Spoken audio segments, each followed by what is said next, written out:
the organization that eventually published the Oxford Reference Bible. And this is really a peculiarity because Oxford University Press was Anglophile and they had Americophobia. There had never been a writer of American descent or American upbringing who had been published by Oxford University Press. Oxford Press was very close to the English crown, and it was thought to be very close to Lord Rothschild, who of course was a powerful source in the new Zionist movement. But Oxford University Press was anything but pro-American, and it was anything but religious. It had never published a religious book, not even for some prominent religious theologians in England who were associated with Oxford University. Oxford Press would not touch a Bible. It would not touch a religious book. But it did publish Cyrus Schofield's Reference Bible off of his yellow notepads. Now, it should be most clear to most people that somehow Schofield had to have an introduction. He could not have simply found his way into Oxford Press, nor could he have found his way through this. And evidence is very strong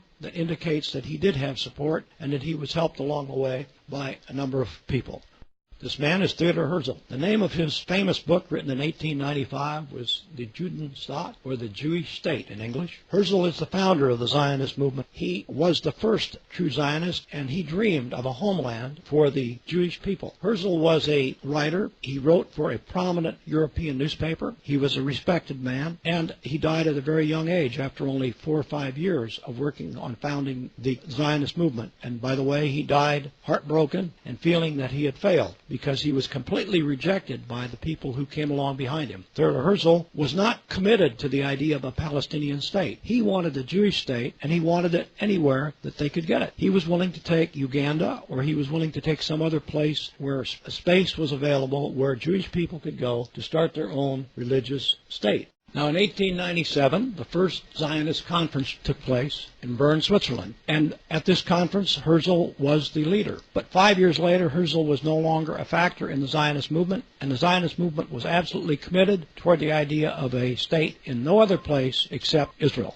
There is very strong reason to believe that there was a connection between the Zionist movement and Cyrus Schofield. The reason for this is that Cyrus Schofield wrote a blueprint for the Zionist movement to take over the land of the State of Israel. He wrote it into a Bible that became so powerful that it was used in every seminary in America, and it became one of, if not the most famous Bible in America. The reason it was so famous was that it was used more in the new evangelical seminaries than any other Bible, perhaps, in history, and still is used today extensively in evangelical seminaries, such as the Baptist theological seminaries. The Schofield Reference Bible was copyrighted in 1909. It is an Old Testament and a New Testament, but with most of the notes in the original text being to the Old Testament. Later, many notes were added to the New Testament as the text was re-edited. The cover shows that the editor was Cyrus C.I. Schofield, and there were 7 other men on the editorial board. One of these was Reverend James M. Gray, who was the president of Moody Bible Institute, one of the most influential Bible organizations in evangelical circles of the day. There were also 2 other seminary leaders on the editorial board. These people lent their name to the Schofield Bible and were predominantly in seminaries and held important Bible teaching positions. Now, what is the Schofield Reference Bible? We're looking at some verses that are standard verses that you'll find in any King James version of the Bible, and they're about the same in almost any Bible that you'd read. This is Genesis 12:3. Let me just read it in paraphrase. Now the Lord said to Abram, "Get you out of this country and from your father's house, and into the land that I will show you, and I will make of you a great nation, and I will bless you, and I will make your name great, and you shall be blessed, and I will bless them who bless you, and curse him that curses you, and in you shall all the families of the earth be blessed." This is Genesis 12:3, and it's the earliest verse of the covenant that God made to Abraham. And of course, Christians believe that this has really happened, that God really made this covenant. And the reason we believe it, the reason we Christians believe this, is much different than the reason that Jews believe it. We believe it because it says that all the families of the earth will be blessed through Abraham. And we believe that that blessing meant that there would be a Messiah, and his name would be Jesus Christ, and in him would be the blessing for all of us that we would carry forward. If it were not for this, we'd have no reason to even recall who Abraham is or what Abraham did, for his importance to Christians is only found in the fact that he is in the lineage of the man called Joseph, who was the stepfather of the man called Jesus. Now, I want you to take a look at this footnote, and before you read the raised part of it, I want you to notice that the bottom part of the page is all footnotes, and the top part of the page is the text itself, and even that is carved up a little bit because there's a column down the middle, and there are even italicized insertions in between the verses. We'll see this a little bit later. What I want to point out to you that here in this 1967 version of the Scofield Bible, and a minute ago we looked at the original 1909 version, but in this 1967 version of the Scofield Study Bible, the footnotes have grown to where they vastly outnumber the text in these very important pages. Let's look at the footnote that's found in the Scofield Study Bible in 1967. It says, God made an unconditional promise of blessing through Abram's seed to the nation of Israel to inherit a specific territory forever. Let's read that again. God made an unconditional promise of blessing through Abram's seed to the nation of Israel to inherit a specific territory forever.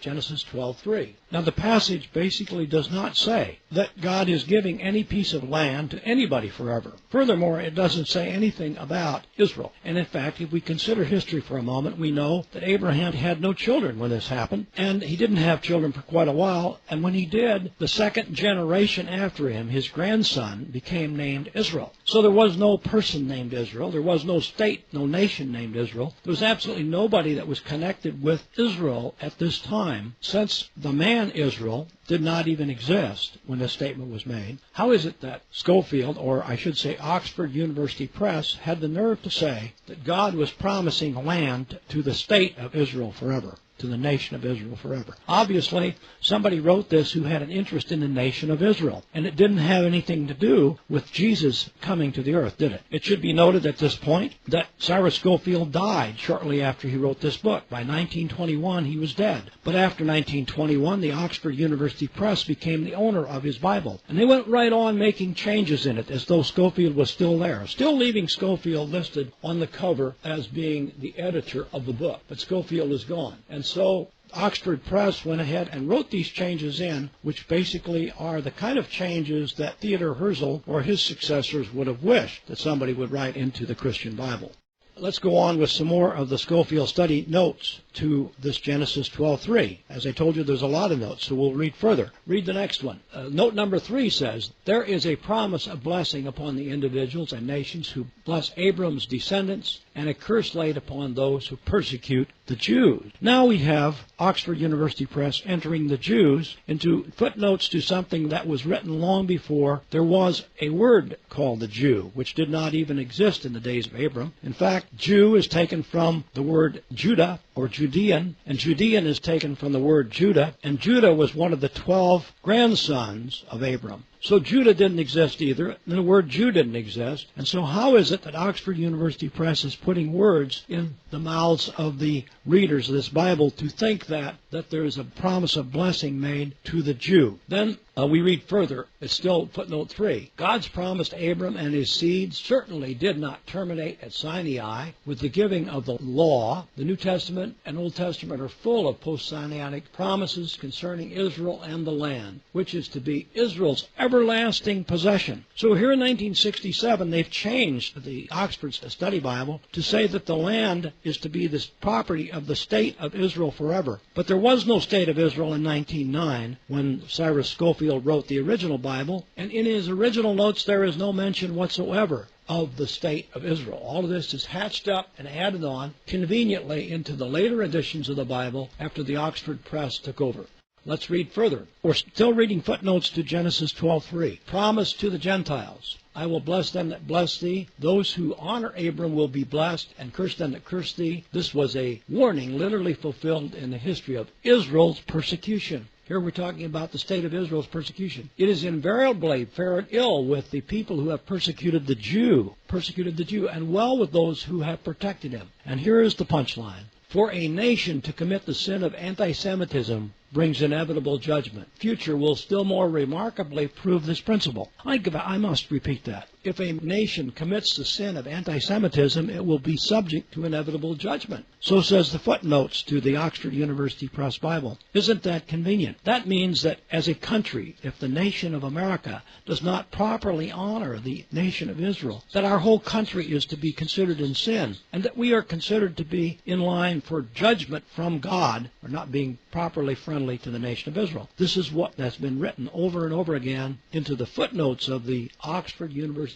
Press Bible. And of course, remember, there was no Jew in the time that Abram was talking. There was no Israel at the time that Schofield wrote the original notes to this Bible. And Schofield would not have even understood what they were talking about if someone would have told him that there was going to be a Zionist state of Israel in 1948 and that he was writing a Bible that had to do with that. The people that did have something to do with this, of course, were a world Zionist movement. Samuel Untermeyer was the leader of this movement. And Samuel Untermeyer, of course, was part of the movement that did many things in the administration of Woodrow Wilson, had a very powerful influence on getting the United States into World War I on the side of the British against the Germans. He had a very powerful effect upon getting Judge Brandeis appointed to the Supreme Court, and we're not going to go into that in the little bit of time we have here, but it's very important to know that this leading Zionist, Mr. Samuel Untermeyer, the most prominent Zionist in New York, an attorney, knew Cyrus Schofield. Cyrus Schofield knew him, that Cyrus Schofield was ushered into a very private club that Samuel Untermeyer was a membership chairman of, and that Mr. Schofield kept this secret through his entire life, and it was not found out until after his death that he was a member of Samuel Untermeyer's club. We think there's probably reason to believe that Samuel Untermeyer and those who put up the money for the powerful Zionist movement in America wanted the American Christian faith to accept the state of Israel as a reality in the world, and that they were planning for this long before Cyrus Schofield even dreamed that there could possibly be a state of Israel, which he never dreamed it. I was recently asked by some people at a conference if I thought that Cyrus Schofield was a Zionist, and my answer was, I don't think so. I think he was simply an opportunist, an incredibly ambitious man who was willing to do anything that was needed in order to get ahead,